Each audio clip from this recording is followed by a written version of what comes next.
see Mr. President, first of all, to commend him for the statement he issued when I was attacked. Your intervention was quite fatherly. Governor Tom interacts with President Buhari 3 days after his attack. So I'm glad to hear that substantial percentages of people have received the funds. Those who have not, you can be assured that once your people have been enumerated, they will receive their funds. More opportunities await beneficiaries of COVID-19 Survival Fund as Vice President Oshibajo engages coordinators for a post-mortem. The 12 roads aggregate to a total of 1,963.24 kilometers. This represents 5.6% of the 35,000 kilometers of federal road network. 12 highways now to be managed by the private sector in Nigeria. Plus, Parliamentary Staff Union downs tools nationwide over non-implementation of financial autonomy. Hello, good evening, and thanks for joining us on NTA Network News tonight. I'm Joseph Johnson in Abuja. Dotun Oguyemi joins me from Lagos. President Muhammadu Buhari has granted audience to the Benue State Governor Samuel Ortom, who was allegedly attacked recently by gunmen along Makodi-Boko Road. It was the first formal engagement between the president and the governor since May 2019. State House correspondent Adam Samba reports. I had to see Mr. President, first of all, to commend him for the statement he issued when I was attacked. It was quite consoling, and his directive that a thorough investigation be done and the criminal elements fished out. I think it was important. Governor Samuel Ortom also appreciated President Muhammadu Buhari for his recent order to security agencies to shoot aside anyone carrying illegally an AK-47 rifle. And I think that is welcoming and is the best thing to do in a situation like this. And the order to also for the immigration and other security agencies to protect our borders. I think all these are commended. During the meeting held behind closed doors, Governor Ortom briefed the president on what he called the internal security problems in his state and forwarded some recommendations on the best way forward. And he has accepted it and even advised me on what to do.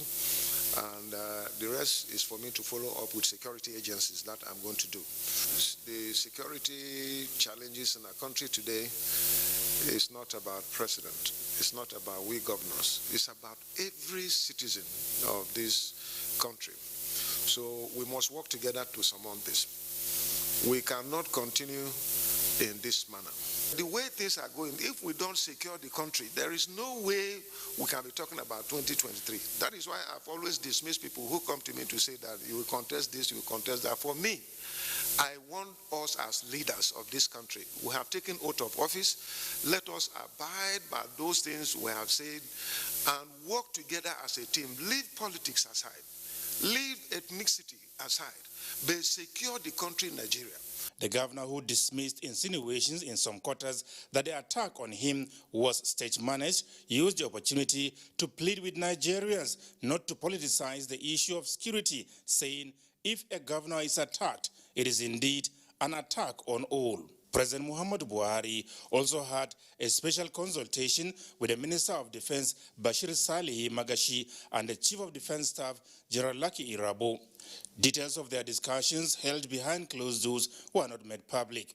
The nation's armed forces are currently under a presidential marching order to bring to an end terrorism, insurgency, and other acts of criminality undermining national security and stability. From the State House, Adamu Sambu, NTA News. And President Muhammadu Buhari has applauded Professor of Physics Ibiyinka Fuwagbe for winning the African Union Kwame Nkrumah Regional Award for Scientific Excellence 2020 edition. The president says at a time Dr. Ngozi Okonjo-Iweala has just planted Nigeria's flag firmly in the international skyline by emerging as the first woman Director General of World Trade Organization. Professor Fuwagbe has equally kept the flag fluttering proudly, having won the AU award for her outstanding contributions to cutting-edge research in climate change, air quality and biophysics. President Buhari says Nigeria is glad the erudite professor has done us proud. He urges Professor Fuwagbe, who is currently Vice-Chancellor of Michael and Cecilia Ibru University, Delta State, to continue to be an inspiration to younger Nigerians through hard work. The positive feedback being received from beneficiaries of the MSME's Survival Fund will further spur the federal government into finding more ways of supporting operators and to continue working hard to meet the expectations of all Nigerians. Vice President Yemi Osinbajo stated this at separate virtual interactions with leaders of road transport owners associations and some proprietors of private schools, who commended the federal government for the transparency and unbiased manner the Survival Fund is being executed. State House correspondent Gideon Yefade reports. Umar Muhammad Salisu is a commercial tricycle operator in the Federal Capital Territory. He is here alongside other commercial tricycle and motorcycle operators who were affected by the COVID-19 lockdown. Okay, it's lack of plenty things on it, so I need money to repair it. So this morning I was highly appreciative of having it. And they have made true their promise. The people from Oyo, Ondo, Ogun, Osun, Ekiti, they have started receiving the alert. In one tire or two tires, some of them, their engines is shorting engine oil. They use the advantage of that time, 30,000 naira, to go and repair their tricycles. At this virtual interaction between Vice President Yemi Osinbajo and leaders of various road transport owners associations, the MSME Survival Fund Committee, under the leadership of Minister of State for Industry, Trade and Investment, Mariam Katagun, is being commended for its transparency in the process of the disbursement of the fund earmarked for the program. We are very, very grateful for the survival funds received by our members throughout the nation. You may see this 30,000 naira as a small money, but it has gone a long way in giving relief to our members. Questions and suggestions on issues concerning security and the economy are taken on board, and Vice President Osinbajo assures that the federal government is addressing all the issues. So I'm glad to hear that substantial percentages of people have received the funds. Those who have not, you can be assured that once your people have been enumerated, they will receive their funds. One of the steps that, of course, we've taken is that of taking away duty on commercial trucks and vehicles, and certainly we're going to be taking a good look again at this issue of being able to fund commercial operators. At the success of the scheme. Similarly, Vice President Osinbajo interacts with some private school owners and beneficiaries of the payroll support, which is a part of the Survival Fund program and being implemented under the Economic Sustainability Plan to offset costs incurred on salaries. I think going forward, wherever we find the opportunity to assist the private schools, we'll do the much that we could. And like Kumaro, the commercial tricycle operator, and his colleagues, the private school owners are equally showing appreciation to the federal government for the support and appealed on behalf of those who are yet to receive. In the State House, Jide Onifade, NTA News. The House of Representatives has passed a resolution to investigate allegations of non-release of retention funds to contractors running into billions of naira by ministries, departments and agencies of government. The House at plenary observed that such funds are neither captured as generated revenue nor accounted for. National Assembly correspondent Lami Ali reports. The issue of non-release of retention funds to contractors was raised by Representative Abubakar Maki Eliman. The House noted that the Fiscal Responsibility Commission had in 2020 accused MDAs of failing to remit such funds. In the last 10 years, ministries, departments and agencies have held onto retention funds running into billions of naira meant for contractors, despite issuing certificate of completion, taking over the project, and the expiration of the mandatory defect liability period as prescribed by law.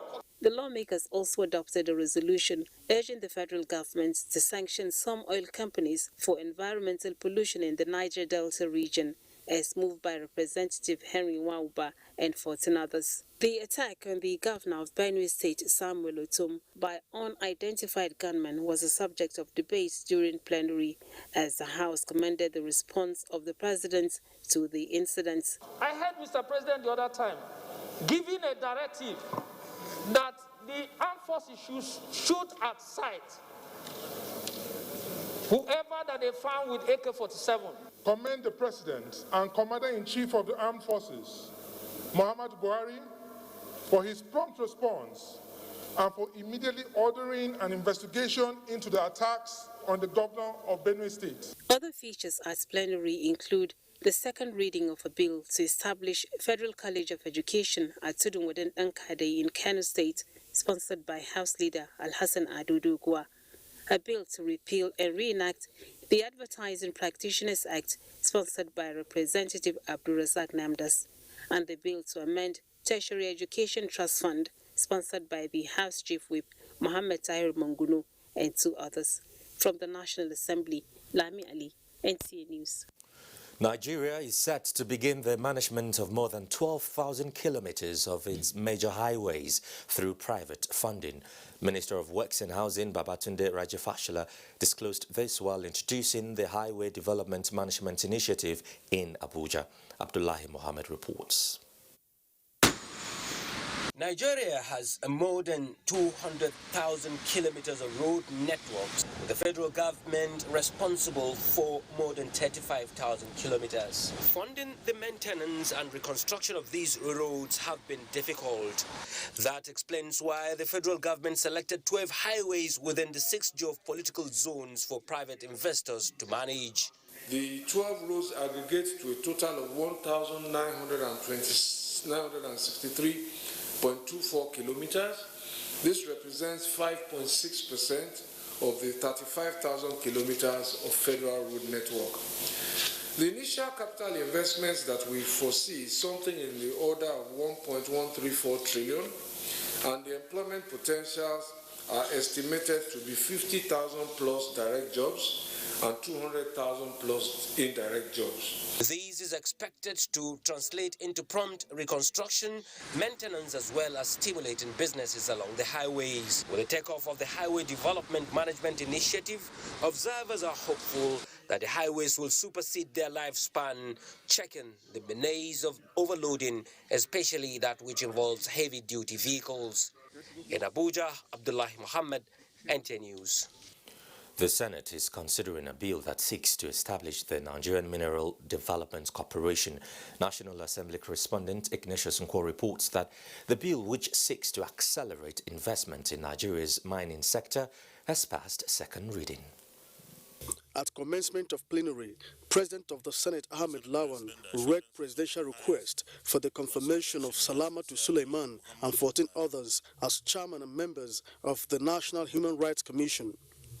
Renewed concerns towards the diversification of Nigerian economy came to the fore as Senate considered the Nigerian Mineral Development Corporation Establishment Bill.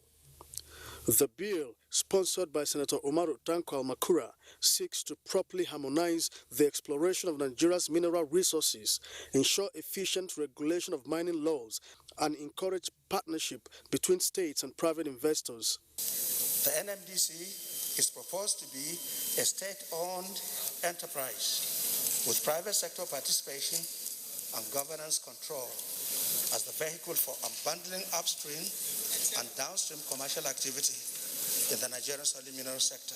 The absence of a central focus for financing the operations of the federal military sector is the main bane that has affected the development of that sector. Senators are convinced that the establishment of the Nigerian Mineral Development Corporation will bring about technology transfer and local content development. It will also create employment for unemployed people in the country and also increase our revenue generation.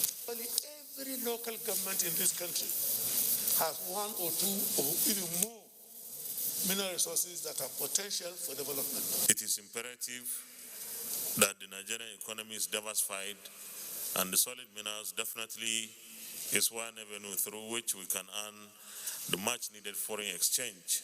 The Nigerian Postal Service Act Repeal and Reenactment Bill, sponsored by Senator Oluremi Tinubu, and the Federal Medical Center Mubi Adamawa State Establishment Bill, sponsored by Senator Aishatu Dahiru, also passed second reading.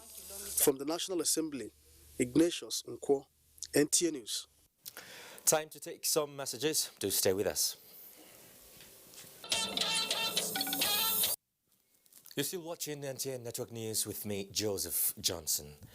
Over 200 soil doctors and extension workers have been trained under Young Farmers Scheme of the federal government in Borno State. Out of the 1,000 selected from all the 27 local government areas of the state. Mohammed Goni reports that the Senate President Ahmad Lawan, who presided over the graduation ceremony, commended National Agricultural Land Development and Borno State government for organizing the training.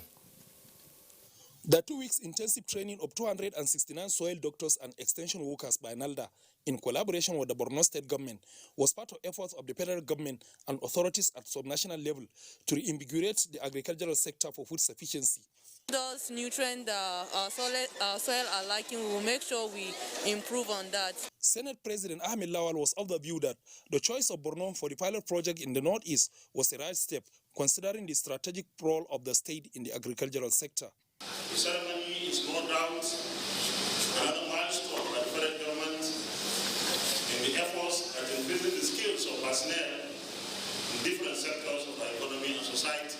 Governor Bagana Umarafu highlighted the importance attached to resuscitation of agricultural activities by his administration, as captured in the 25-year development plan, expressed optimism that the Young Farmers Scheme will come to fruition, as NALDA has adopted a demand-driven approach. Our National Agricultural and Land Development Authority for training of 1,000 youths as soil doctors and extension workers based on local participants is a welcome development. Executive Secretary NALDA, Prince Paul Okonne, said 30,000 graduates in relevant field of specializations are being engaged as soil doctors and extension workers to render services on soil evaluation, soil management and extension services to farmers at subsidized rate. Director General NYSC Brigadier General Shuaibu Ibrahim expressed commitment to partnership between NALDA and his organization, noting the importance of the scheme to the ideal of the NYSC.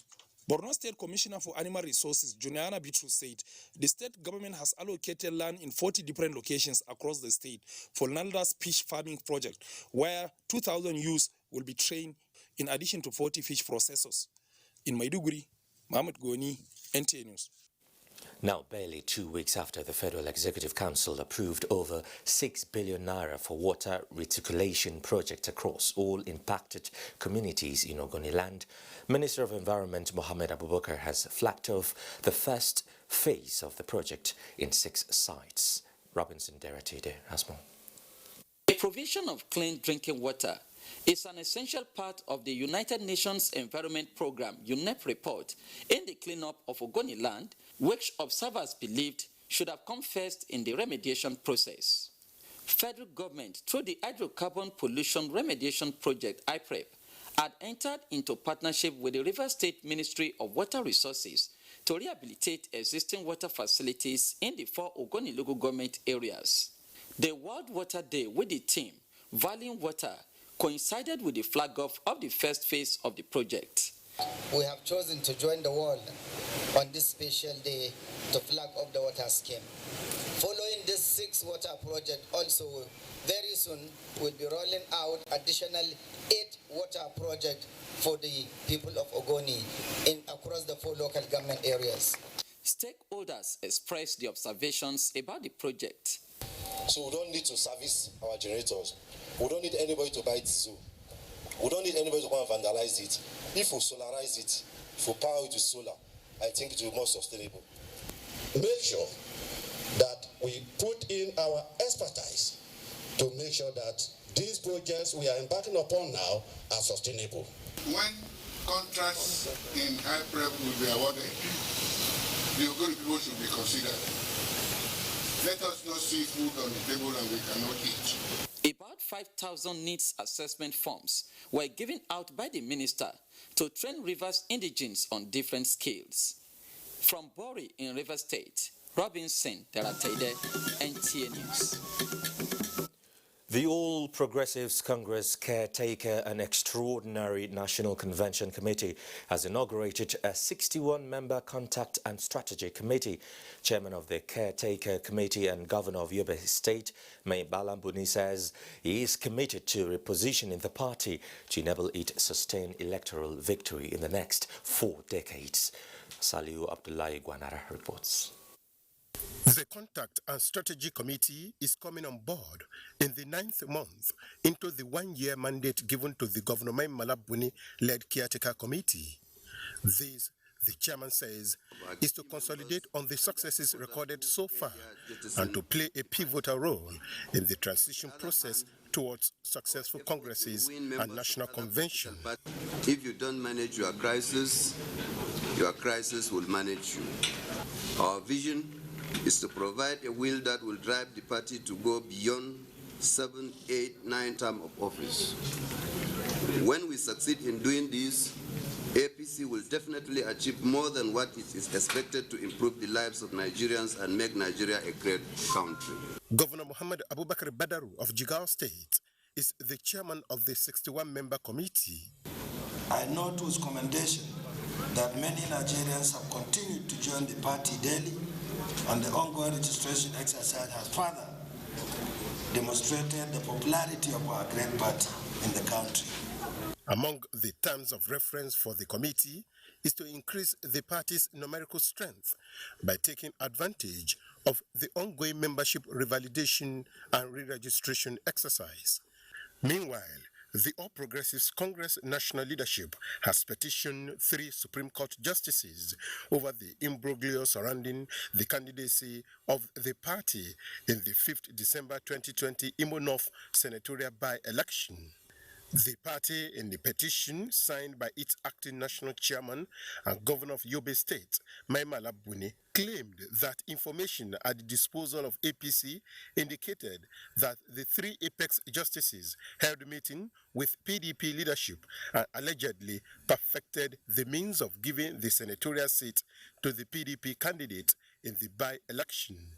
At Tuesday proceedings, where the appeal of APC candidate Mr. Chukwu Emeka Francis Ebezim's disqualification by High Court and Court of Appeal was to be heard, Justice Mohammed Musa Daktijo announced suspension of proceedings pending the resolution of the damaging petition. Salihu Abdullahi Gwanara, NTA News. Following the directive of the national leadership of the Parliamentary Staff Association of Nigeria on Monday, 22nd March, to its members to embark on a nationwide strike from Tuesday due to alleged unwillingness of the state governments to implement the Financial Autonomy Act of 2018. Well, members have begun strike across the country. Ruth Agwele completes the report. That's the outcry of protesting staff of the Benue State House of Assembly. Blessing Omecha reports that members of the Parliamentary Staff Association of Nigeria in the state locked out the Speaker and other members from entering the Assembly. It was captured succinctly, very clear, that assemblies should be granted full autonomy.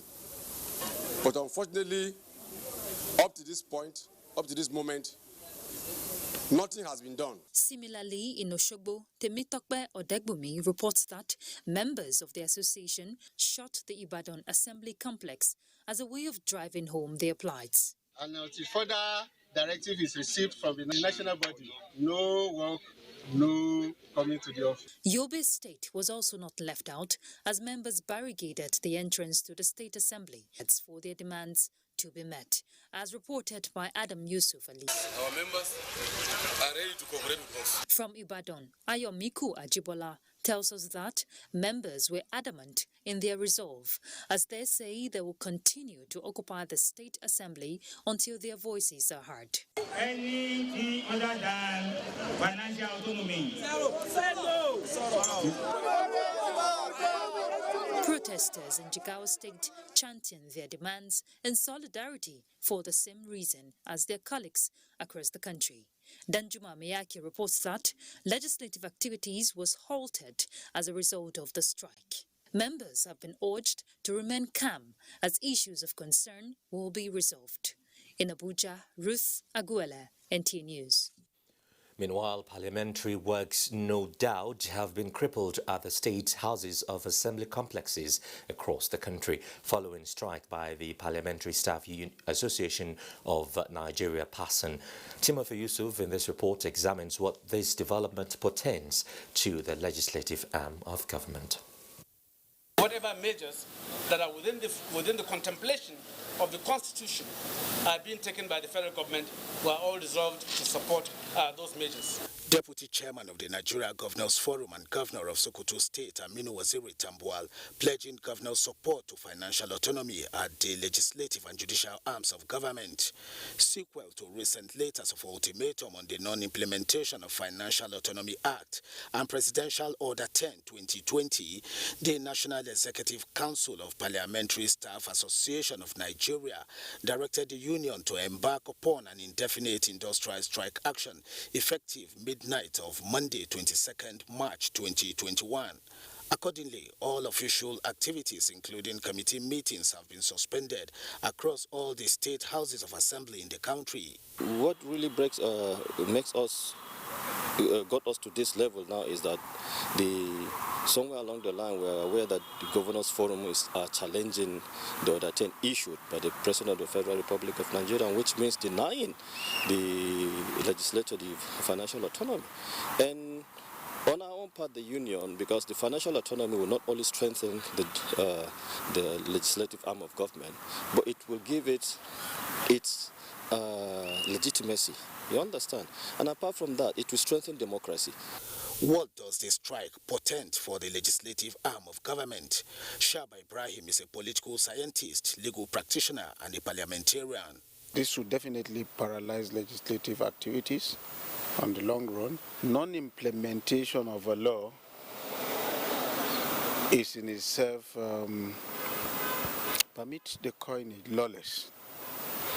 And I think we need to really drum down this message across the board that those who have sworn to uphold the laws of the land cannot. It's not a matter of, it's not a buffet. It's not a matter of you pick which laws to obey and the ones to disobey. You have an obligation. All of us swore one way or the other to uphold the Constitution, and by extension, laws that are made pursuant to enabling provisions of the Constitution. So I think it's really a dangerous trend. I am, however, called for an amicable resolution of the dispute, saying that every assented act is a law that must be complied with. In Abuja, Timothy Yusuf, NTA News. In the meantime, the federal government says it remains committed to improving and strengthening the country's industrial relations system through social dialogue. The Minister of Labour and Employment, Chris Ngige, made this known at the 2021 session of the National Labour Advisory Council held in Owerri, Imo State. Bright Ebuchu reports. The 2021 session of the National Labour Advisory Council brought together stakeholders from across the country, including the International Labour Organization country representative. In the words of the Permanent Secretary, Ministry of Labour and Employment, Yerima Tafa, the National Labour Advisory Council was set up to make room for consultation between the government and organizations of workers and employers, hence the commitment of the ministry towards ensuring that it stays afloat. In his virtual presentation, President Muhammadu Buhari, who was represented by Vice President Yemi Osinbajo, acknowledged the contributions of Labour and the social partners. He says the federal government, through its numerous poverty alleviation programs, has continued to strengthen the nation's workforce. Our government has always been, and we remain resolutely committed to the welfare of workers. Indeed, one of our first actions in office was a massive bailout to states, the majority of which were owing workers salaries, in many cases, for between 6 and 12 months. As federal government, we ensured that despite 2 cycles of recessions in 6 years and severely dwindled national resources, no jobs were lost for this reason.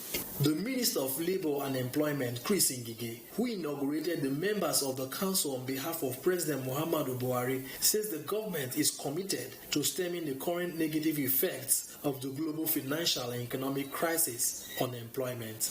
The Ministry of Labour and Employment, in the spirit of tripartism, had ensured and maintained a sound tripartite relationship with our social partners. The Council, as presently constituted, has taken on board the representatives of the 36 states of the Federation. We look forward to working with the ministry and the social partners to see how best we can support NLAC. For us to have industrial peace and harmony, the rights of workers must also be respected. The 16-member committee will serve for a tenure of 3 years. In Owerri, Bright Ebochu, NTA News.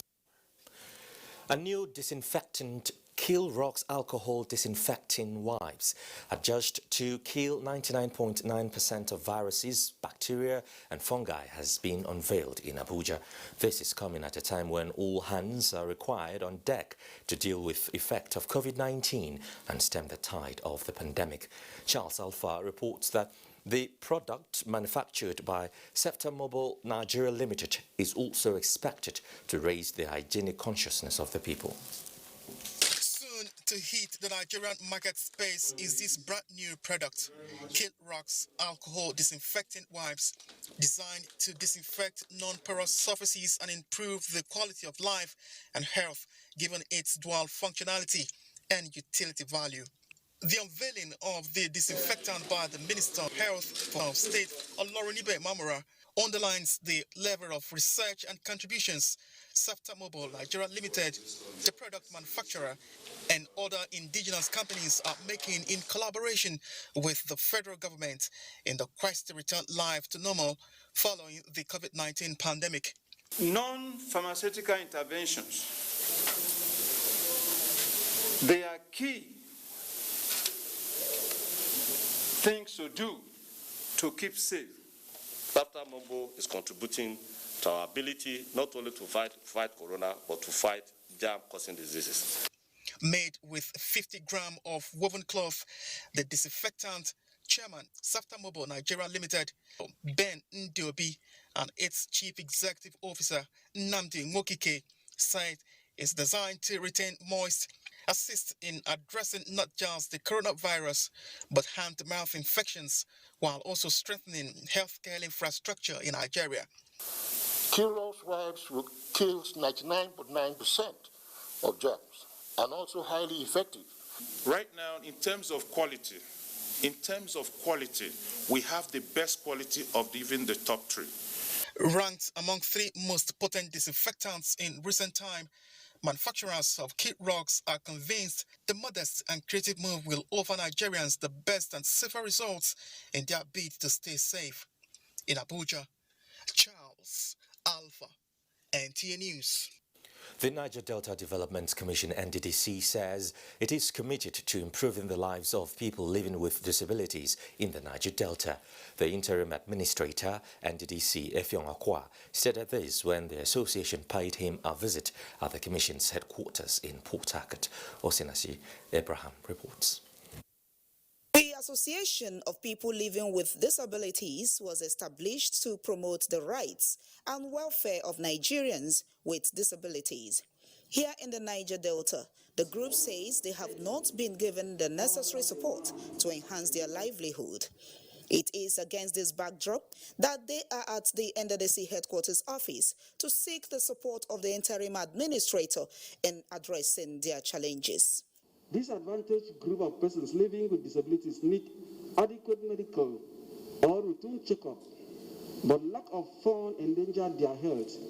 We use this opportunity to appeal for director to consider application of persons with disabilities in accordance with National Commission for Persons with Disabilities in Nigeria. NDDC should train some of our members abroad to learn the technology of manufacturing and repairing gadgets. Chief Executive Officer of the Commission, Effiong Akwa, commended the group for believing in the present administration. He urged them to shun protest and all social vices and embrace dialogue. That is why we have to do everything in position within our power to support you. We have noticed in Nigeria that persons living with disability have done the country proud.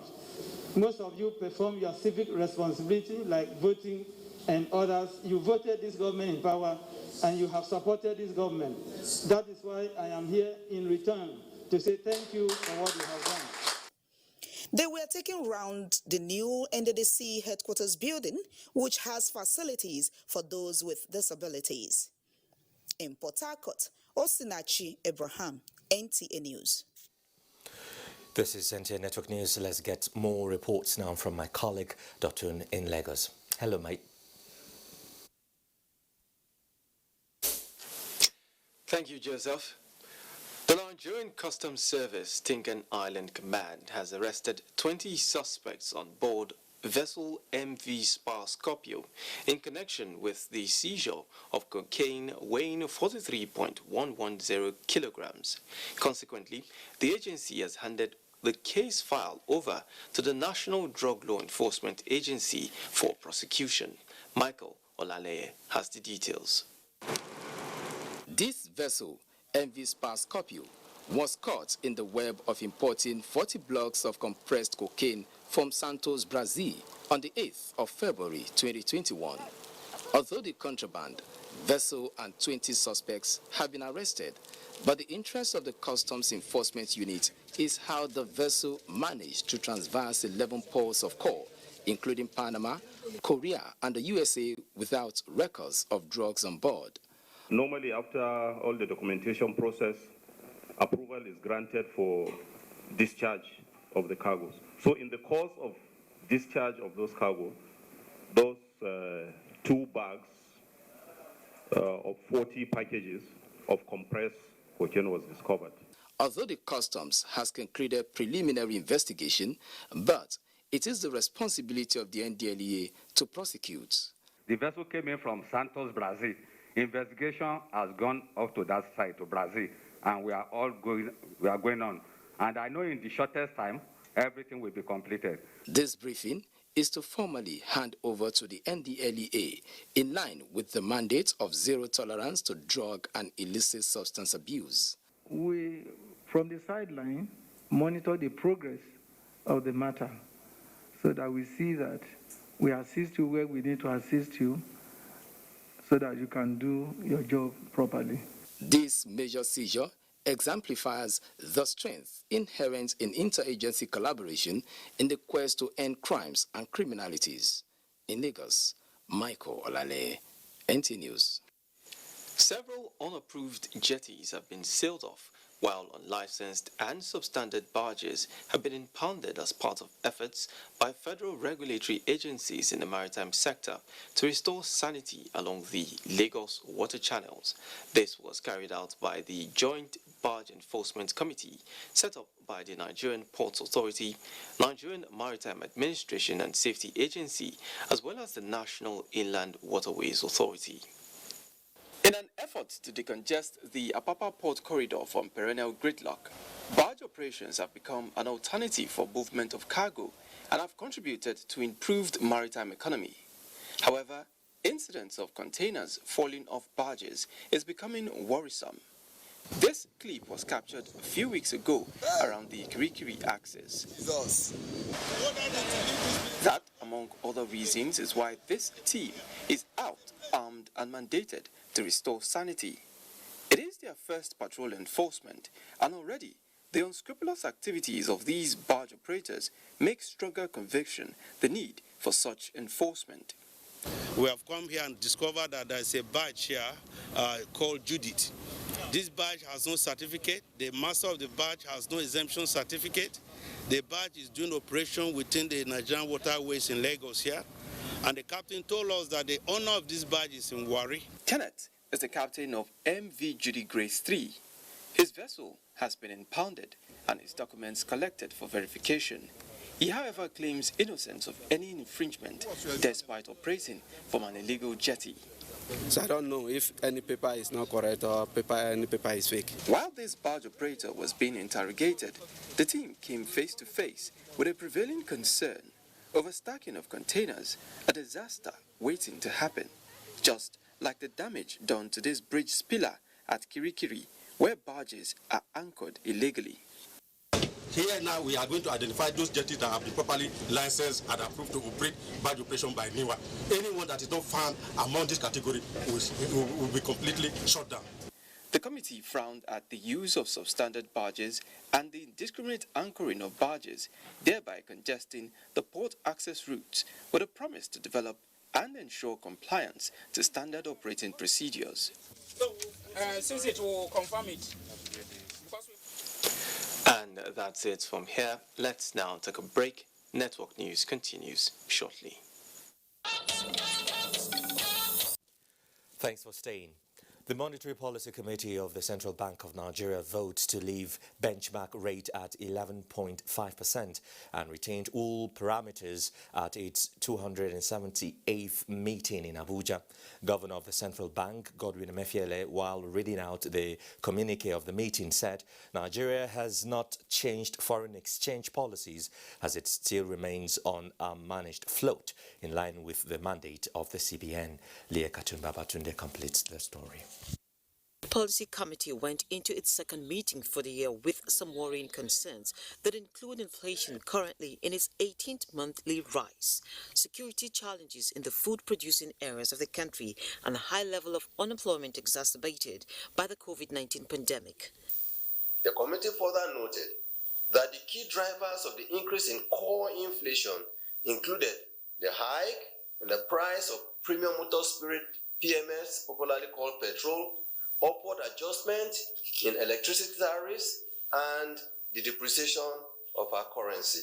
Governor Emefiele reeled out interventions across sectors already put in place to ease economic pressure and sustain growth, adding that the decision to hold rates will allow the bank deploy liquidity and stimulate productivity. Given that we're just crawling out of recession, there's a need for us to continue to do those things that we did, and more intensely, those things that we did that took us out of recession, looking at supporting interventions, particularly in the agricultural sector, in the manufacturing sector, in the ICT sector, in the services sector that where we had double-digit growth, in the creative industry sector, in all those other sectors that helped us to exit the recession.